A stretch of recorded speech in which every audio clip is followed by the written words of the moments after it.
আল্লাহ বলে প্রত্যেকটা নাফরমান পাপী জাহান্নামী কিয়ামতের দিন আল্লাহকে বলবে, আল্লাহ আজকে এই হাসরের ময়দানে আপনি আমার ভাই, আমার স্ত্রী, আমার সন্তান, আমার মহল্লাবাসী, এমনকি গোটা পৃথিবীবাসীকে জাহান্নামে দিয়ে দেন, তবুও আমারে বাঁচায় দেন।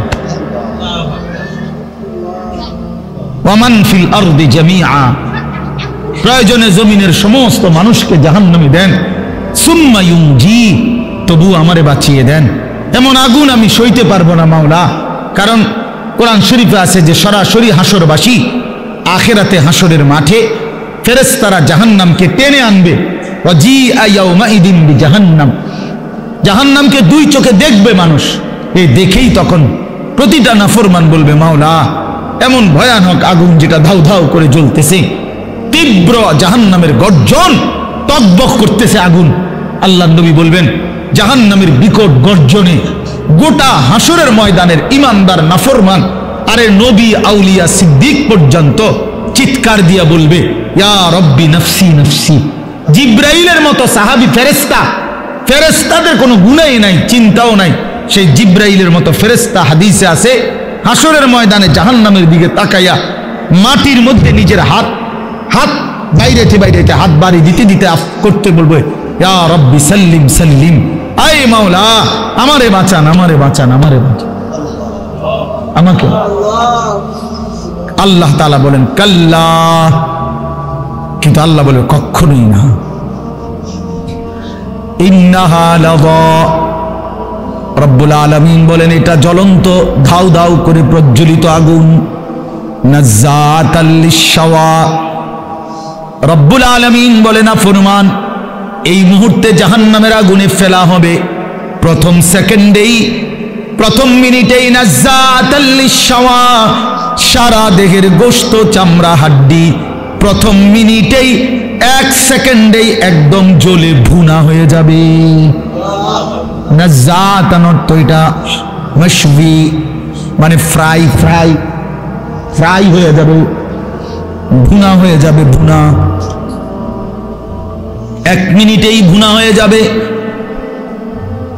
নারুল্লাহিল মুকাদা আল্লাতী তাত্তালিউ আলাল আফইদাহ, আল্লাহ বলে বান্দা জাহান্নামের আগুন মনে রেখো আমি আল্লাহর জ্বালানো আগুন।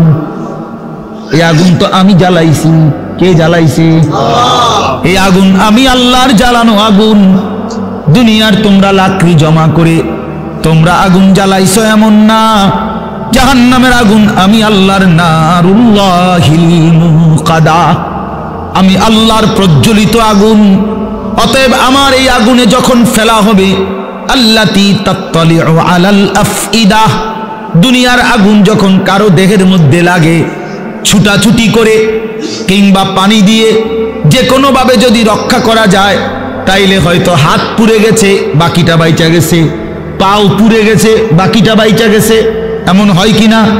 তো রব্বুল আলামিন বলেন জাহান্নামের আগুনে যখন ফেলবে, আমার এই প্রজ্বলিত আগুন ফেলতেই প্রথম মিনিটেই বান্দা তোমার সারা দেহ, এমনকি তোমার কলিজা সুদ্ধা প্রথম মিনিটেই জ্বালায় ফেলবে। একই সাথে একই মুহূর্তে বাহির এবং ভিতরের কলিজাটা সুদ্ধা ভুনা করে ফেলবে।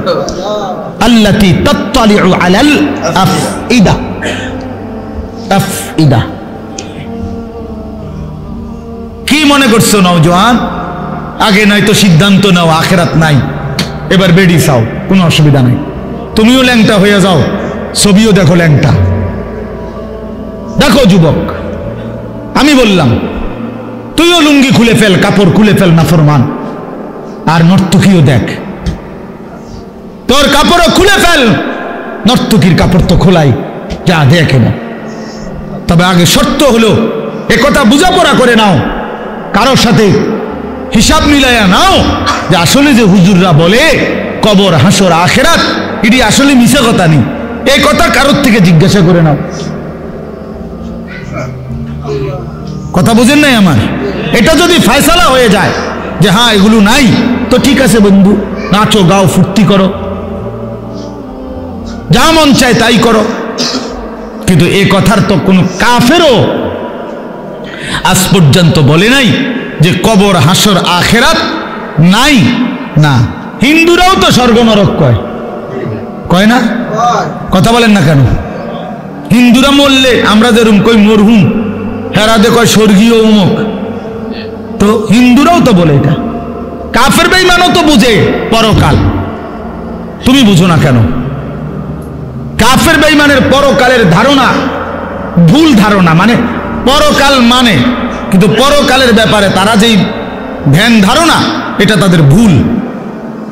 কিন্তু আমরা মুসলমান, আমাদের পরকালের ব্যাপারে বর্ণনা একেবারে স্পষ্ট। কোরআনুল কারীমের 3 ভাগের 2 ভাগে আখিরাত।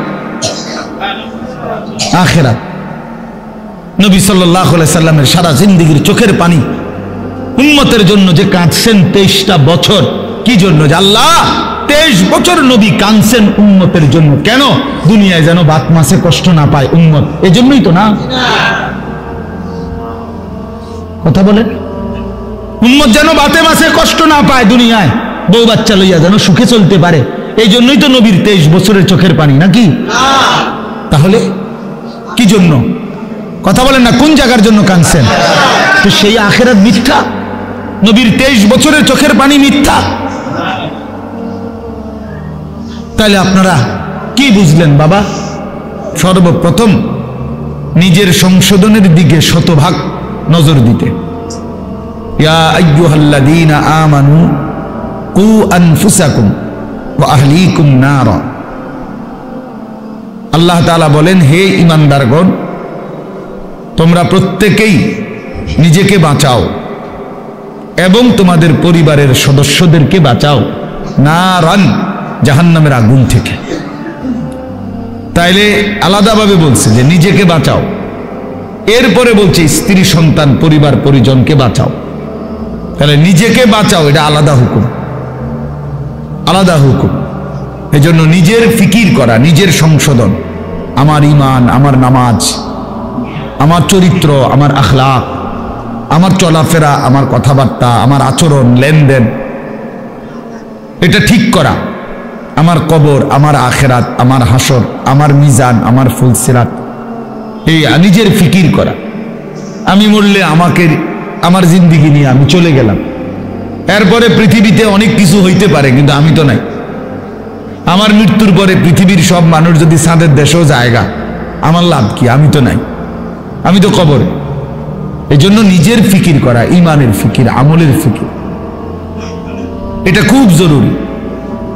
কোরআনুল কারীমের মধ্যে আল্লাহ তাআলা বলেন, ইয়া আইয়ুহাল্লাযীনা আমানু আলাইকুম আনফুসাকুম, হে ঈমানদারগণ, নিজেকে মজবুতভাবে আঁকড়িয়ে ধরো। আলাইকুম আনফুসাকুম অর্থ হলো নিজেকে সাজিয়ে তোলো, নিজেকে গড়ে তোলো আখিরাতের আলোকে, ঈমান ইসলামের আলোকে। এটা আল্লাহ তাআলার আদেশ। কোরআন শরীফে আল্লাহ বলেন, ওয়া'মুর আহলাকা বিস-সালাতি ওয়াসতাবির আলাইহা, তুমি তোমার পরিবারের সদস্যদেরকে নামাজের আদেশ করো এবং নিজে নামাজের উপরে অত্যন্ত মজবুত দৃঢ় থাকো, দৃঢ় থাকো। অর্থাৎ কোনো অবস্থাতে নিজের এক ওয়াক্ত নামাজও ছেড়ো না। নিজেকে ভুলে মানুষের সংশোধন, নিজের ঈমান, আমল, নামাজ, রোজা, আমনে ওটা মেল করে, মেল করতেছে, ওটা সংশোধন করে, গ্রামে কাজ্জা ফাসাদ এগুলোর সমাধান করে। জোহরের নামাজও পড়ে নাই, আসরের নামাজ ওটা মেল করে, জনসেবা করে। আপনার এই জনসেবার দরকার কি? আপনারে কে বলল যে নিজের নামাজ বাদ দিয়ে মানুষের সেবা করতে? এটা আপনারে কোন ইবলিসে কইল? এটা কে বলল আপনার? এটা কোন ধরনের জনসেবা? আমি পেশাবের উপরে দাঁড়াইয়া আরেকজনরে ভালো পানি দিয়ে গোসল করা, হেবড়া নিজে দাঁড়াই দিছে পেশাবের, বুঝছেন না? নিজে মদ খাই, আরেকজনরে মধু খাওয়া। তাহলে এইখানে আহাম্মকি ছাড়া আর কিচ্ছু নাই। তার জন্য নিজের সংশোধন আগে, মানুষের সেবা, মানুষের কল্যাণ অবশ্যই ভালো কাজ, কিন্তু সেইটা হবে আমার নিজের সংশোধন শতভাগ ঠিক রেখে, শতভাগ ঠিক। আমার মাহফিলের দেরি হয়ে যাইতেছে, এখন আমার মাগরিব বাদ এখানে বয়ান করার কথা আজকে, আমার আরো 2টা মাহফিল আছে আজকে। এখন আমি চিন্তা করলাম যে ধরে আমার ওয়াজ যেহেতু ক্ষতি না হয়, মাগরিবের নামাজ বাদ দিয়ে লাই, টানা আইসা পড়ি। তাহলে আপনারা যে সময় মাগরিব পড়তেছিলেন তখন তো আমি যদি টানা আইসা পড়তাম, তাহলে এই আধা ঘন্টা টাইম ফাঁকি দেয় যে সময় আপনারা নামাজ পড়ছেন, সুন্নত পড়ছেন, তো আমি তো আইতে পারতাম। আপনি আইয়া বুঝলেন, নইলে আমার তো দরকার আপনার করে হেদায়েত করেন, আমি জাহান্নামে গেলে গেলাম। ঠিক না? এটাই তো বুদ্ধিমানের কথা নাকি না? আমি ঠিক এই সাফিতলা বা জামাত নামাজ পড়ে তারপরে আসছি, কথা বুঝছেন কিনা? এই তাহলে এটা হলো বুঝের হিসাব যে আমার নামাজ বাদ দিয়ে বুঝি আমি আপনার মাহফিল ধরতে যাবো। কেন 10 মিনিট দেরি হলে কি হবে? আধা ঘন্টা দেরি হয়েছে, 1 পিস হয়েছে, খালাস। এই জন্য বললাম নিজের সংশোধন